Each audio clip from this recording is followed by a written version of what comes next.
Am I the a-hole for locking my fridge after my brother let his daughter eat my peppers? Am I the a-hole for not accepting my mother-in-law's apology and letting things go? Am I the a-hole for refusing to invite my racist in-laws though they apologized? Am I the a-hole for locking my fridge after my brother let his daughter eat my peppers? I know I sound like I'm making something out of nothing from the title, but let me explain. I love eating bell peppers. I always get a few to snack on while I work. This may sound weird, but they're one of my favorite foods. My brother is staying with me for a few weeks.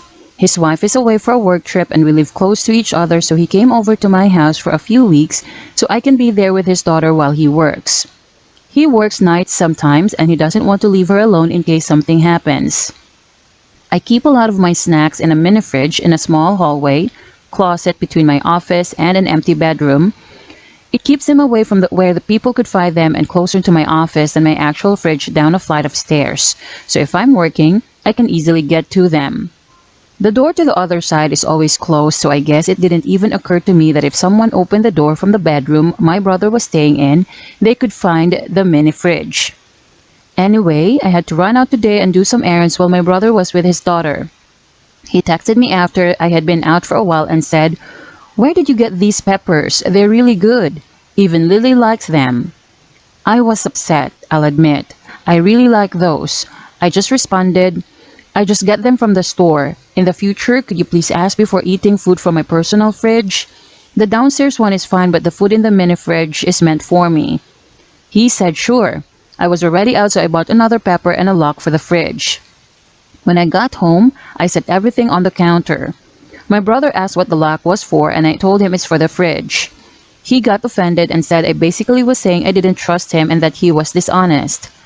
I told him I just wanted to make sure his daughter didn't take anything, especially since now she knows where it is and I'm fairly certain there's stuff in there she can't eat. Being rude by locking it and implying he was going to steal my food.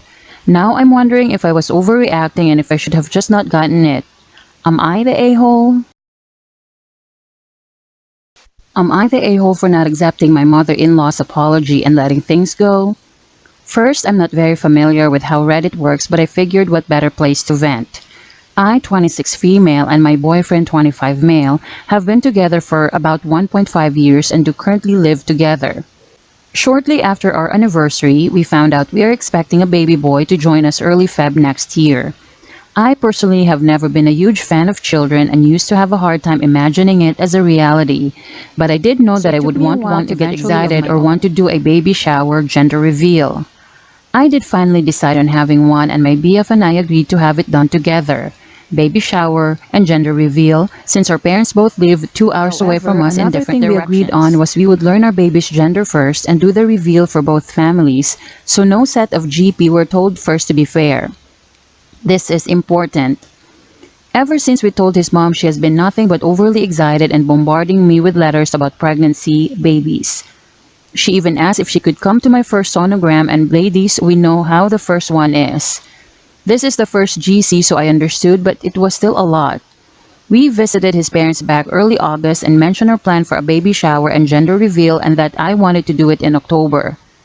His mom immediately volunteered to set everything up. I agreed as far as the baby shower since she loved setting up parties, and me and my parents were more introverted. But the issue came to the reveal when I told her when to walk away before approaching her again to tell her no for the gender reveal. She begged and even said, "Please, I promise I won't tell anyone." I sternly told her no again and thought it was settled. It wasn't. Sometime later, I came home after a girls' day out to my BF telling me, "Hey, mom called and I let her know the gender so everything should be okay for the baby shower."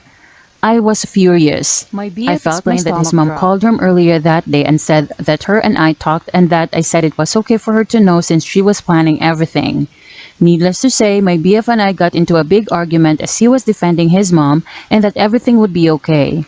He called me selfish and that it was his mom's first GC, so maybe she was excited and forgot. I did reach out to his mom that evening by text, and yes, I was polite, though every part of her asking her why she would do something like that after I had told her no multiple times. Her response was sorry for the miscommunication, but I won't tell anyone. I did question on how it was a miscommunication when I was very clear. I took away her permission to plan the baby shower, which my BF later stated was cruel of me, and just because she made a mistake, I shouldn't punish her. Punishment or consequences of crossing boundaries? Am I the a-hole for refusing to invite my racist in-laws though they apologized? When my husband and I got married a decade ago, we had no money and so really couldn't afford much. My husband felt so bad about it because unlike me, he comes from money. But because his family was against our marriage, I'm Asian, he's white, they completely cut him off. For the record, I wasn't expecting financial assistance from them, but it hurt that just because I'm Asian, they thought I was with my husband only for the money. Naturally, we haven't had any contact with this side of the family since. Well, for our upcoming 10th wedding anniversary, we can now afford to splurge a little, so we've decided to have a vow renewal ceremony in style. Given how terrible it has been mentally for all of us over the last 2 years, we decided on a trip abroad to relax, have fun, and just enjoy a vacation with those closest to us. And because my parents wouldn't be able to afford to come otherwise, we've gifted the entire trip to them as a thank you for everything they've done for us. Somehow, his family has learned that, hey, not only am I not a gold digger, but that my husband and I are doing well for ourselves and are about to celebrate our 10th anniversary. They reached out to us with an apology and an offer of a gaudy monstrosity of a ring to use for our vow renewal ceremony. I'm not interested in their token, non-apology, and certainly have no intention of wearing something that's not at all to my taste, just for the sake of familiar harmony. Plus, my engagement ring was a gift from my mom. It was my grand's engagement ring that my mom also wore, so it has incredible sentimental value. My husband was behind me 100% until he learned from his sister that his grandmother was dying and that she wished to mend things with him. I reluctantly agreed to the visit but made sure we came to an agreement on a few things beforehand, including how his family aren't invited to our vow renewal and I'm not wearing their ring. Unfortunately, she passed before we could visit, and his family have been hounding and guilt-tripping both of us ever since, trying to get us to invite them to our ceremony. I refused, but my husband's wavering. He kept saying they apologized, they haven't really, and that we could educate them. When he wouldn't let it go, I basically told him that since he's not Asian, he has no right to accept an apology and extend forgiveness for racism perpetrated against an Asian, and that it's not my responsibility to educate racists on why racism is wrong. And honestly, my parents shouldn't have to deal with racists on what should be a vacation. He said he understood and apologized to me, but he's been distant. I don't want to go ahead with our trip when things are so awkward between us. But everyone has already committed financially and we can't afford to refund them all. And now I'm wondering if I'm an a-hole for not trying harder with his family.